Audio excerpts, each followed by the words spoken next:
Assassinados, mortos e feridos. 2 povos lutando pela mesma terra e ninguém se lembra de como tudo começou.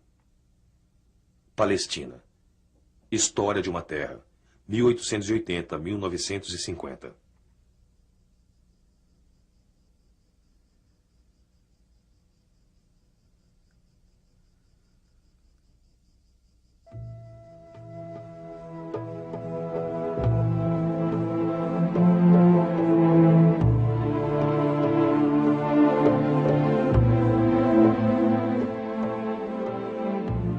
A Palestina do século XIX, retratada nas poucas fotos tiradas na época. Esta é Tiberíades, na Galiléia. Nablus, na Samária. Haifa. Nazaré. E Jerusalém. A Europa está descobrindo os prazeres do orientalismo e os primeiros fotógrafos são também pintores. Artistas viajantes descobrindo a Palestina e perpetuando seus habitantes. O ano é 1880. 16 anos mais tarde, o cinema está dando seus primeiros passos. Câmeras contratados pelos irmãos Lumière, filmando na estação de Jerusalém, nos fornecem as primeiras imagens em movimento feitas na Palestina. A partir de agora, a câmera é um olho que eterniza, e o que ela registra é isso. Uma sociedade muito semelhante do Cairo, Damasco ou Beirute, numa cidade árabe como outra qualquer.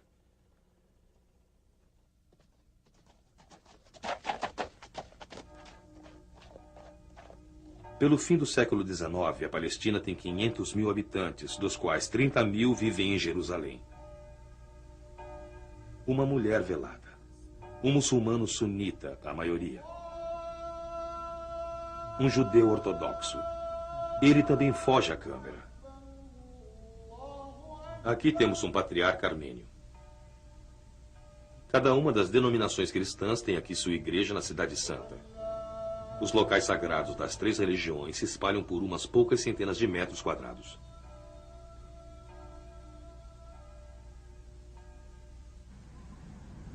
A grande mesquita é próxima ao túmulo de Cristo.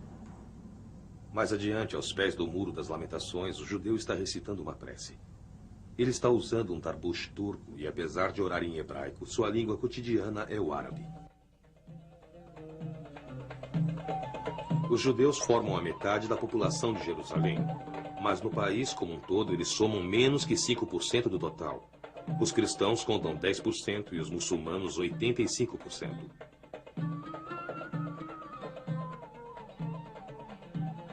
Todos eles são súditos do sultão de Constantinopla.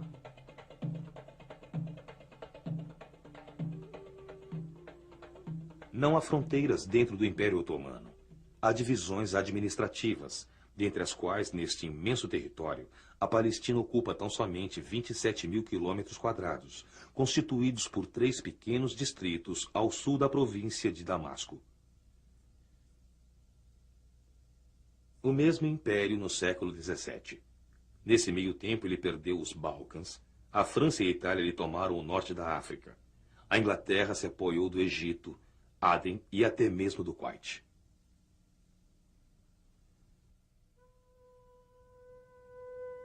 O último sultão, Mehmed V. O império está doente, agonizando debaixo de dívidas. Oficiais de espírito moderno exigem reformas. Nas províncias, só se fala em independência. O regime é posto contra a parede. Forças são erguidas nas províncias em nome do sultão. Em Damasco, em Beirute, na Palestina.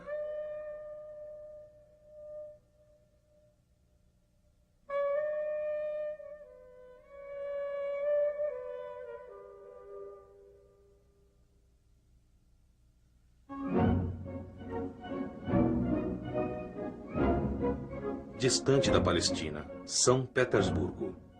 Outro império está perdendo o resplendor, vivendo seus últimos anos. Em 1881, o assassinato de Alexandre II leva seu neto Nicolau ao trono. Ele será o último czar, anunciando um tempo de revolução.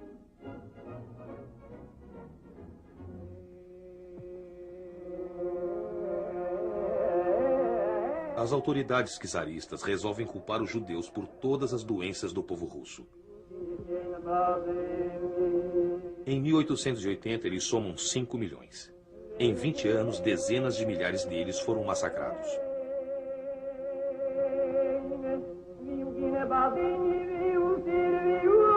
E centenas de milhares deles que escaparam dos pogroms fogem para a América.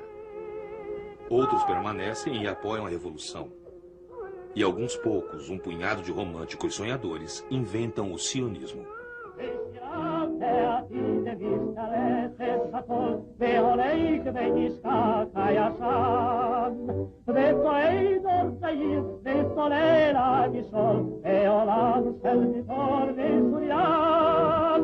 Pelo fim do século XIX, 4.500 colonizadores judeus já chegaram à Palestina. Entendem que sua tarefa é trabalhar a terra, criar um novo judeu que seja são em corpo e alma. Estes são os primeiros nacionalistas judeus. São chamados os amantes de Sião.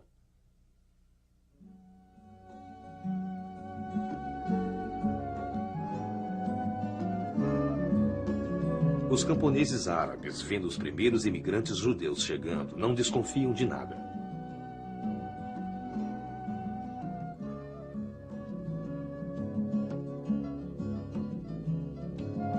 Eles vivem num sistema feudal atemporal, no qual a terra pertence aos nobres, ao sultão ou às ricas famílias de Damasco ou Beirute.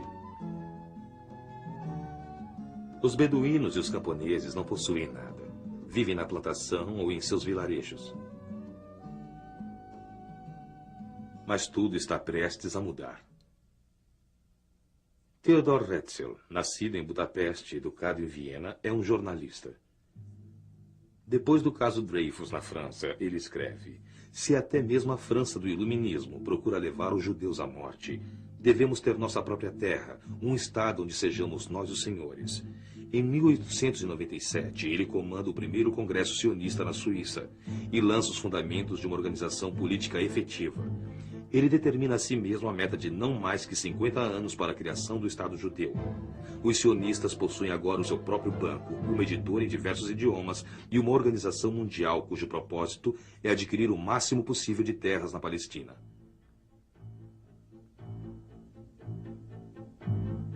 Compradores do Fundo Nacional Judaico pagam em dinheiro e não regateiam. Eles têm uma aparência diferente dos judeus ali nascidos e têm ideias estranhas, mas compram qualquer terra que lhes ofereça, seja fértil ou pedregosa. Nos contratos, eles estipulam que uma vez haja a terra adquirida um proprietário judeu, ela só pode ser trabalhada por judeus. Uma cláusula adicional especifica que ela deve ser vendida livre de moradores. Alguns palestinos se recusam a vender sob tais condições, porém outros agarram a oportunidade.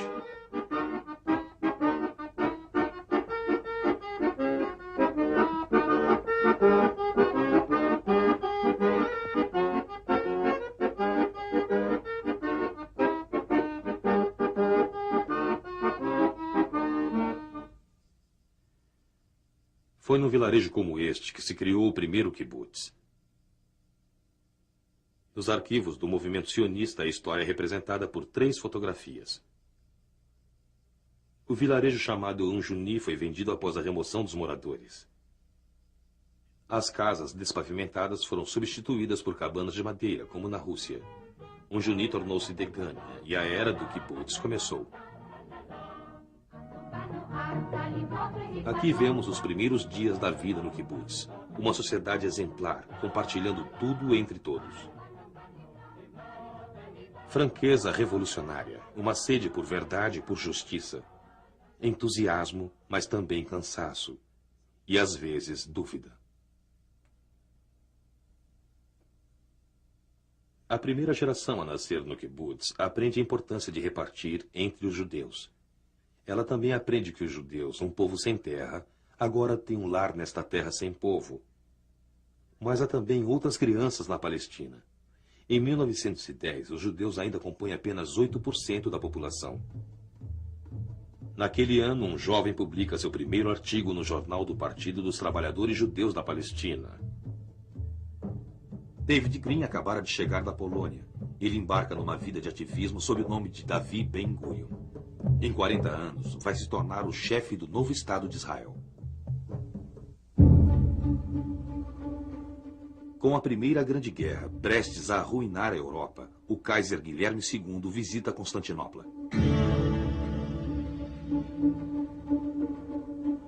O sultão Mehmed V não domina mais o poder. Seu governo o força a entrar na guerra do lado da Alemanha, contra a França e a Inglaterra.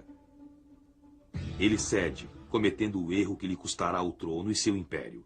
Era o sinal que as potências ocidentais aguardavam para aniquilar o Império Otomano. Hossein, xarife de Meca, chefe da poderosa família Hashemita. Os ingleses precisam de sua ajuda para derrotar os turcos. Eles lhe prometem um grande reino árabe, unido e poderoso, sob a condição de que incite uma guerra santa contra Constantinopla. Outro homem, agindo nos bastidores, é também enviado para desempenhar um papel histórico. O coronel Lawrence foi enviado à Arábia como agente da inteligência britânica. As lendas do cinema o perpetuaram como Lawrence da Arábia.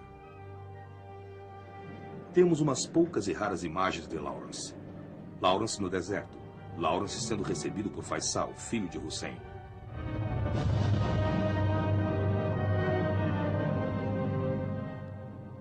Faisal gostaria de ser rei da Síria. Seu amigo Lawrence promete que ele alcançará seu desejo. Ambos tomam conta da estrada de Damasco. Os árabes se insurgem contra os turcos. O ano é 1916.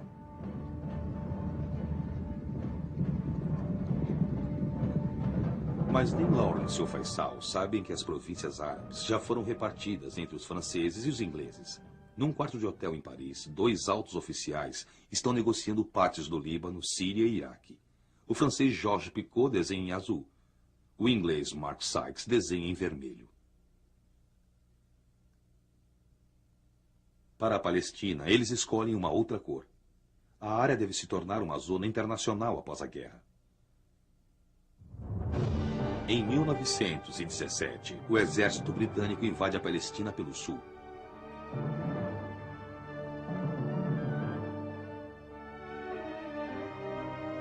Através dos séculos, tem sido esta a estrada pela qual Roma, Bizâncio, os cruzados e os turcos mandavam suas tropas.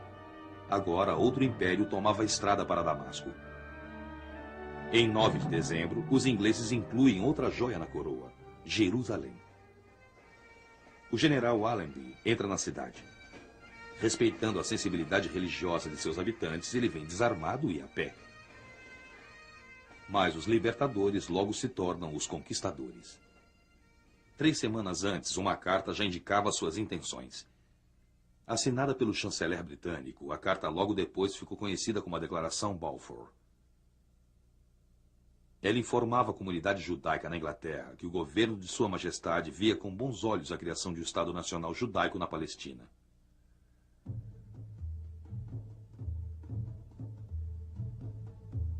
Davi Ben-Gurion toma conhecimento da notícia em Nova York. Tendo sido antes expulso da Palestina pelos turcos, ele retorna imediatamente e apoia o exército britânico alistando-se numa legião judaica.